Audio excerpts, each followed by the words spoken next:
My name is Nordbo, and this is Vikings in Real Life.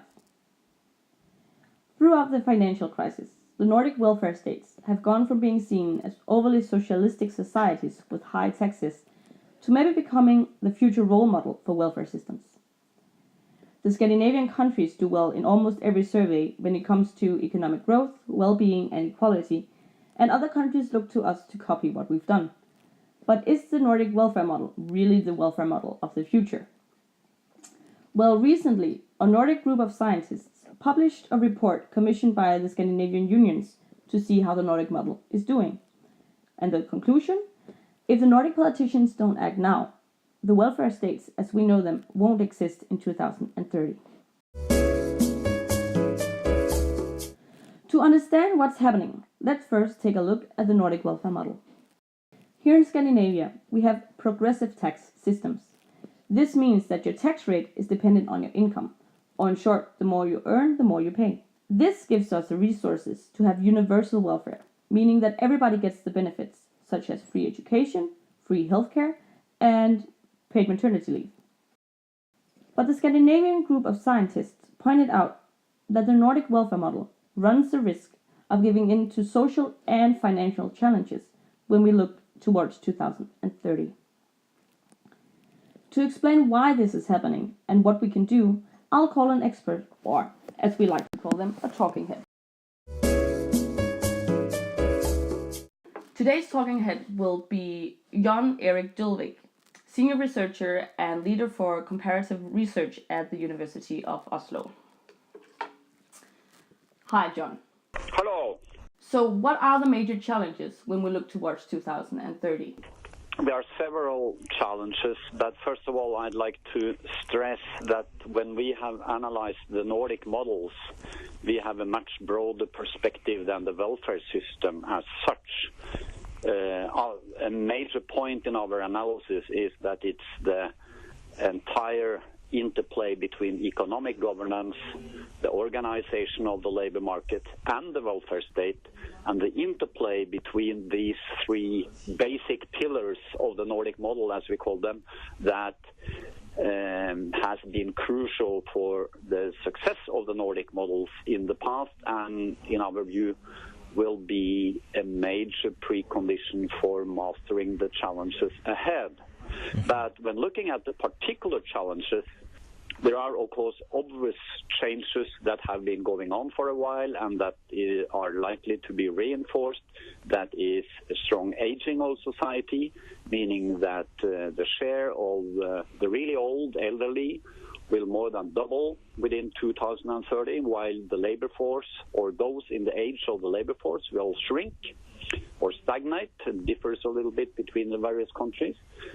At the same time, ongoing migration, which is likely to increase with climate change and further globalization, will make society more diverse, a more multiple society, altogether implying that there are challenges, especially when it comes to securing the high employment rate that has been the basis of the funding of the welfare systems in the Nordic countries and a basis for the egalitarian distributional structure, with a changing workforce where we see tendencies of stagnating participation in working life. I think we point out that as a major issue, a major trend that has to be turned, and that means that inclusion of the new immigrant population that's growing and is likely to continue growing is a key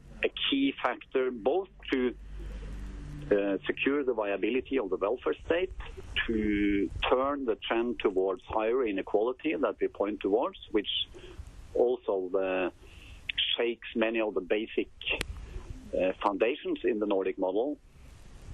And on top of that, we have to renew and reorient the economy towards a climate-friendly system of production. And this is really a triple adjustment challenge.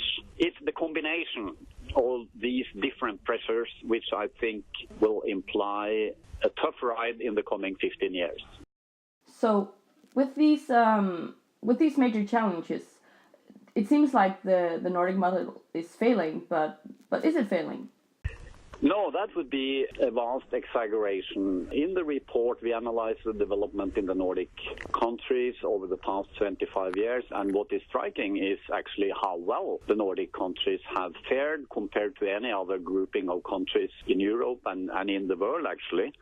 And what is striking is that the Nordic countries, since their deep crisis in the early 90s, have managed to adjust during a period of major turbulence in the surroundings. Think of what's been going on in Europe, globalization, the digitalization, and so on and so forth. And contrary to all predictions in the early 90s, the Nordic models have managed to adjust and to climb back to the top of international rankings of efficiency and equality in many respects.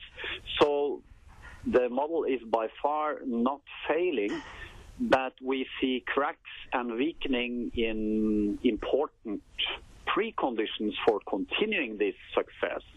So, so what should the Scandinavians do when we look towards 2030? We have to do a lot when it comes to providing and laying the conditions for inclusion of people with a different background, different competences, different language, and different cultures within the so far fairly homogeneous Nordic working life. That's one thing. On the welfare state front, the growing expenses for elderly people will, of course, mean that we have to look at the ways of financing and the ways of spending. And we all the Nordic countries will sooner or later also have to look at how to strengthen the tax base for this common good, in a way, which the welfare state is. There is a strong support in the Nordic populations for retaining the welfare state, but that's mostly a matter of finding smart ways of extending and changing the tax system and make it conducive to participation in working life, conducive to investment in real production and in forward-looking production and not just speculating in financial assets. I think there are many things to be done on many fronts, and the proof of the pudding is whether you manage to convince the people that you have a credible strategy that assure people that these will lead to a renewal that is in the interest of the common good. And if people lose that faith, if the trust that has distinguished the Nordic countries, if that is evaporating, then it's a huge loss and it will be very difficult. So there you have it. But even though the Nordic countries aren't doing great, we're doing better than most. Thank you for watching. Please leave a comment and follow us on Facebook for more real stories on Vikings in Scandinavia.